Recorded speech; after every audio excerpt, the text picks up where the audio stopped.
You moved. I didn't move. You did move. You I'm moved. not moving. She Hey, moved. I did She not moved. move. She moved. Hi, everybody. Welcome to Stories from Your Gaffer. I'm Clint McElroy. I'm Carol McElroy. That's my wonderful wife, Carol McElroy. We It's are good we have the reading. same last name, I guess. It is. What a coincidence. What if we didn't? Oh. Then you'd have to say, "This is my wife, Carol Junkablowski." Or else I could take This is your a stranger I don't know. Clint Wolford. Hey, that's kind of cool. Clint Wolford. Sounds like a disc jockey. Gun for hire. I've been a disc jockey. I'm done with it. We are reading The Graveyard Book by Neil Gaiman, who we saw at a repeat of Big Bang Theory last night. He was hilarious. I want to meet Neil Gaiman now. Do you know I have met Neil Gaiman before? Of course you have. Of course you You've have. met everybody. We're not tight. I mean. He wouldn't remember your name. Oh, God, no. He didn't know my name to start with. Okay, so we're up to chapter 7. The title is Every Man Jack. Let's go. Silas had been preoccupied for the previous several months. He had begun to leave the graveyard for days, sometimes weeks at a time. Over Christmas, Miss Lepescu had come out for 3 weeks in his place, and Maud had shared her meals in her little flat in the old town. She had even taken him to a football match, as Silas had promised that she would. But she had gone back to the place she called the old country, after squeezing Maud's cheek and telling him, "The Minnie," which now had become her pet name for him. Now, Silas was gone, and Miss Lepescu also. Mr. and Mrs. Owens were sitting in Josiah Worthington's tomb talking to Josiah Worthington, and none of them was happy. Josiah Worthington said, "You mean to say that he did not tell either of you where he was going or how the child was to be cared for?" When the Owenses shook their heads, Josiah Worthington said, "Well, where is he?" Neither Owens was able to answer. Master Owens said, "He's never been gone for so long before, and he promised, when the child came to us, promised he would be here, or someone else would be here to help us care for him. He promised." Mrs. Owens said, "I worry that something must have happened to him." She seemed close to tears, and then her tears turned to anger, and she said, "This is too bad of him. Is there no way to find him, to call him back?" "None that I know of," said Josiah Worthington, "but I believe he's left money in the crypt for food for the boy." "Money?" said Mrs. Owens. "What use is money?" "Bob will be needing money if he's to go out there to buy food," began Mr. Owens, but Mrs. Owens turned on him. "You're all as bad as each other," she said. Then she left the Worthington tomb, and she went looking for her son, whom she found, as she expected to, on top of the hill, staring over the town. "Penny for your thoughts," said Mrs. Owens. "You don't have a penny," said Bod. He was 14 now, and taller than his mother. "I've got 2 in the coffin," said Mrs. Owens. "Probably a bit green by now, but I've still got them right enough." "I was thinking about the world," said Bod. "How do we even know that the person who killed my family is still alive, that he's out there?" "Silas says he is," said Mrs. Owens. "But Silas doesn't tell us anything else." Mrs. Owens said, "He only means the best for you. You know that." "Thanks," said Bod, unimpressed. "So where is he?" Mrs. Owens made no reply. Bod said, "You saw the man who killed my family, didn't you, on the day you adopted me?" Mrs. Owens nodded. "What was he like?" "Mostly, I had eyes for you. Let me see. He had dark hair, very dark, and I was frightened of him. He had a sharp face, hungry and angry all at once he was. Silas saw him off." "Why didn't Silas just kill him?" said Bod fiercely. "He should have just killed him then." Mrs. Owens touched the back of Bod's hand with her cold fingers. She said, "He's not a monster, Bod." "If Silas had killed him back then, I would be safe now. I could go anywhere." "Silas knows more than you do about all this, more than any of us do. And Silas knows about life and death," said Mrs. Owens. "It's not that easy." Bod said, "What was his name, the man who killed them?" "He didn't say it, not then." Bod put his head to one side and stared at her with eyes as gray as thunderclouds. "But you know it, don't you?" Mrs. Owens said, "There's nothing you can do, Bod." "There is. I can learn everything I need to know. All I can. I learned about ghoul gates. I learned to dream walk. Miss Lepescu taught me how to watch the stars. Silas taught me silence. I can haunt. I can fade. I know every inch of this graveyard. Mrs. Owens reached out a hand, touched her son's shoulder. One day, she said, and then she hesitated. One day she would not be able to touch him. One day he would leave them. One day. And then she said, Silas told me the man who killed your family was called Jack.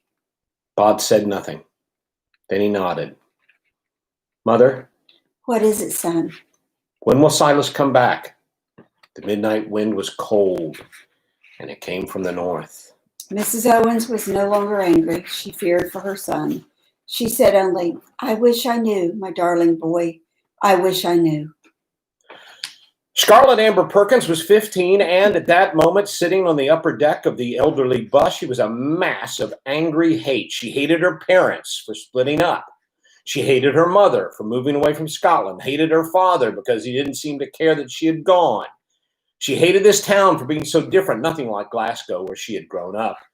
And she hated it because every now and again she would turn a corner and see something and the world would all become achingly, horribly familiar. She had lost it with her mother that morning. At least in Glasgow I had friends, Scarlett had said. And she wasn't quite shouting, but she wasn't quite sobbing. I'll never see them again. All her mother had said in reply was, at least you're somewhere you've been before. I mean, we lived here when you were little. I don't remember, said Scarlett. And it's not like I still know anyone. Do you want me to find my old friends from when like I was 5? Is that what you want? And her mother said, well, I'm not stopping you. Scarlett had gone through the whole of the school day angry. She was angry now. She hated her school. She hated the world right now. She particularly hated the town bus service. Every day when school was over, the 97 bus to the city center would take her from school gates all the way to the end of the street where her mother had rented a small flat. She had waited at the bus stop on that gusty April day for almost half an hour and no 97 buses appeared. So when she saw a 121 bus with city center as its destination, she climbed aboard. But where her bus turned right, this one turned left into Old Town, past the municipal gardens into Old Town Square, past the statue of Josiah Worthington, Bart, and then crept to a winding hill lined with high houses. As Scarlett's heart sank, her anger was replaced with misery. She walked downstairs, edge forward. Eyed the sign telling her not to speak to the driver when the vehicle was in motion and said, excuse me, I wanted to go to Acacia Avenue. The driver, a large woman, her skin even darker than Scarlett's, said, you should have got the 97 then. But this goes to the city center. Eventually, but even when you get there, you'll still need to get back. The woman sighed. Best thing you can do, get off here, walk back down the hill. There's a bus stop in front of the town hall. From there, you can catch the number 4 or the 58. Both of them will take you most of the way to Acacia Avenue. You could get off by the sports center and walk up from there. You got all that? The 4 or the 58? I'll let you off here. It was a request stop on the side of the hill, just past a large pair of open iron gates, and it looked uninviting and dismal. Scarlett stood in the open doorway of the bus until the bus driver said, go on, hop it. She stepped down onto the pavement, and the bus belched black smoke and roared away. The wind rattled the trees on the other side of the wall. Scarlett began to walk back down the hill. This was why she needed a mobile phone, she thought. If she was as much 5 minutes late, her mother would freak, but she still wouldn't buy Scarlett a phone of her own. Oh, well, she would have to endure another shouting match. It wouldn't be the first. It wouldn't be the last. By now, she was level with the open gate. She glanced inside and, that's odd, she said aloud. There's an expression, déjà vu. That means you feel like you've been somewhere before, that you've somehow already dreamed it or experienced it in your mind. Scarlett had experienced it, the knowledge that a teacher was just about to tell them that they'd been to Inverness on holiday or that someone had dropped a spoon in just that way before. This was different. This wasn't a feeling that she had been here before. This was the real thing. Scarlett walked through the open gates into the graveyard. A magpie flew up as she walked in, a flash of black and white and iridescent green, and settled in the branches of a yew tree, watching her. Around that corner, she thought, is a church with a bench in front of it. And she turned a corner to see a church, much smaller than the one in her head, a sinister, blocky little Gothic building of gray stone with a jutting spire. In front of it was a weathered wooden bench. She walked over, sat down on the bench, and swung her legs as if she was a little girl. Hello, said a voice from behind her. Awful cheek of me, I know, but would you help me hold down this, just really need another pair of hands if it's not too much trouble. Scarlett looked around and saw a man in a fawn-colored raincoat squatting in front of a gravestone. He was holding a large sheet of paper which was blowing about in the wind. She hurried over to him. You hold on to it here, said the man. One hand here, one hand there, that's it. Frightful imposition, I know, ridiculously grateful. He had a biscuit tin next to him. From the tin, he pulled what looked like a crayon, the size of a small candle. He began rubbing it back and forth across the stone with easy, practiced movements. There you go, he said cheerfully. And here she comes. Whoops, wiggly bit on the bottom here. I think it's meant to be ivy. The Victorians loved putting ivy on things. Deeply symbolic, you know. And there we are. You can let go now. He stood up, ran one hand through his gray hair. Ow. Needed to stand, legs got a bit pins and needlesy, he said. So, what do you reckon to that? The actual headstone was covered in green and yellow lichen, so worn and faded as to almost be undecipherable, but the rubbing was clear. Mahela Godspeed, spinster of this parish, 1791 to 1870, lost to all but memory, Scarlett read aloud. And probably now lost even to that, said the man. His hair was thinning, and he smiled hesitantly and blinked at her through small round glasses, which made him look a little like a friendly owl. A large raindrop splashed down on the paper, and the man hurriedly rolled it up, grabbed his tin box of crayons. Another handful of raindrops, and Scarlett picked up the portfolio the man pointed to, propped up beside a nearby gravestone. She followed him into the tiny porch of the church, where the rain could not touch them. Thank you so much, said the man. I don't think it's really going to rain much. Weather forecast for this afternoon said mostly sunny. As if in reply, the wind gusted coldly, and the rain began to beat down in earnest. I know what you're thinking, the gravestone rubbing man said to Scarlett. You do? She said. She had been thinking, my mom will kill me. You're thinking, is this a church or a funeral chapel? And the answer is, as far as I can ascertain, that on this site there was indeed a small church, and the original graveyard would have been its churchyard. That's as long ago as perhaps 900 AD, rebuilt and extended several times in there. But there was a fire here in the 1820s, and by that time it was already much too small for the area.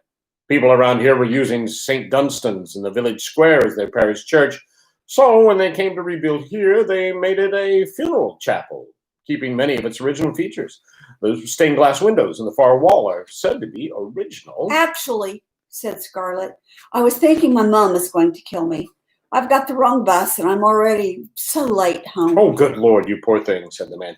Look, I only just live right down the road. You wait here. And with that, he thrust his portfolio, his tin of crayons, and his rolled-up sheet of paper into her hands, and he set off at a trot down to the gates, his shoulders hunched against the driving rain. A couple of minutes later, Scarlett saw the lights of a car and heard the sound of a car horn.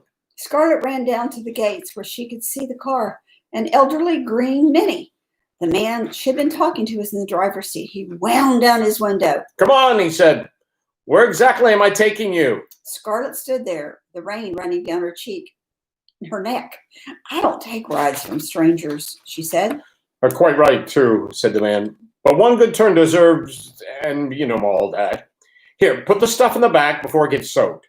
He pulled open the passenger door, and Scarlett leaned inside and put his grave rubbing equipment down on the back seat as best she could. Tell you what, he said.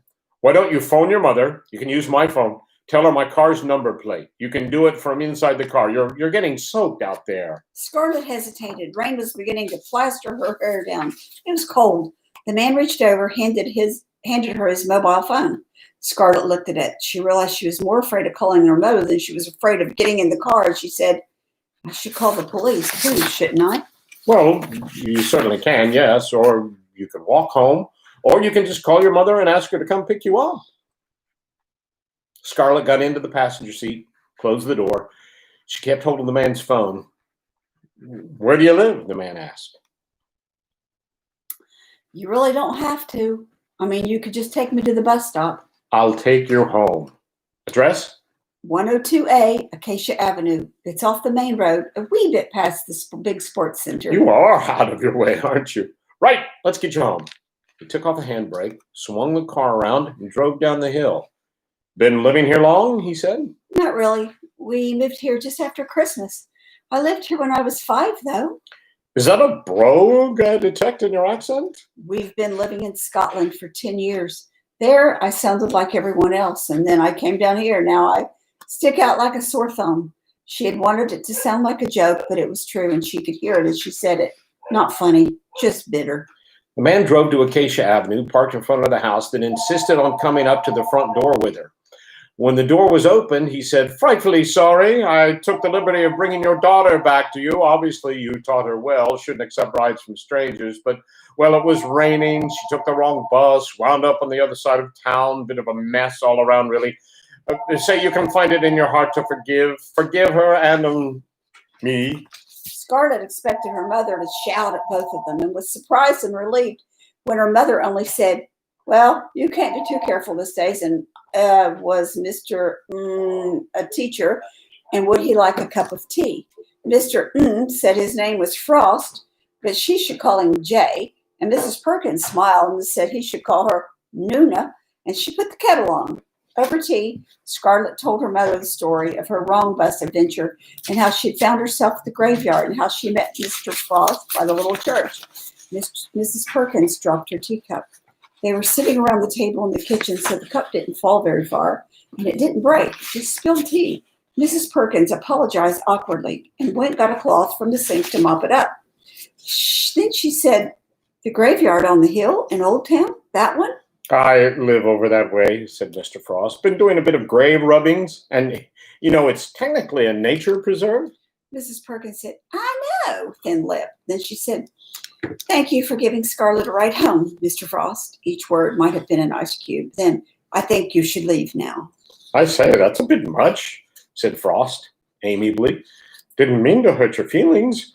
Was it something I said? The rubbings are for a local history project. It's not as if I'm, digging up bones or anything."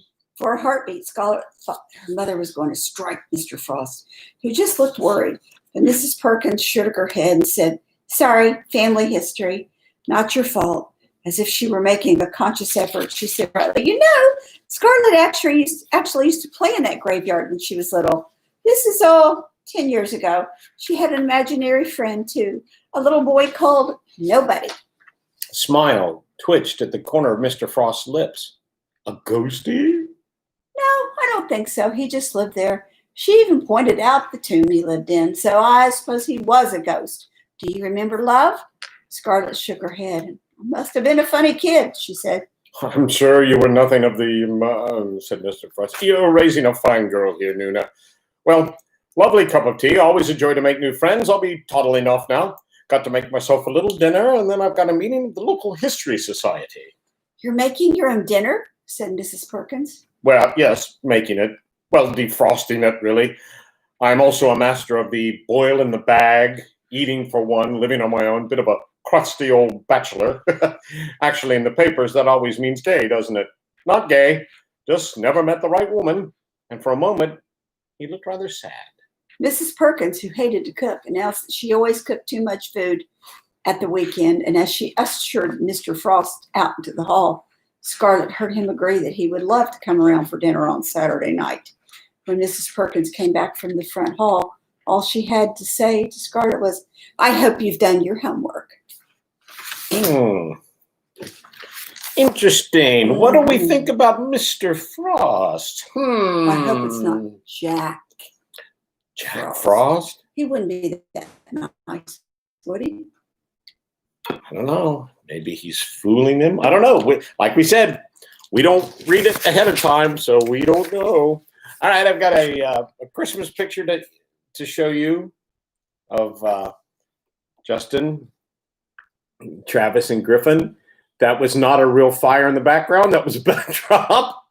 Olin Mills special. Olin Mills Or special. Kmart. Or Penny's. Oh, no. Oh, it might be pennies. You're right. It might be pennies. I think the sweaters definitely are pennies. Okay, that's going to do it for tonight. We will see you back here tomorrow evening at 5:30 as we chug on through the Graveyard Book. Until then, stay safe, stay healthy, and choose joy.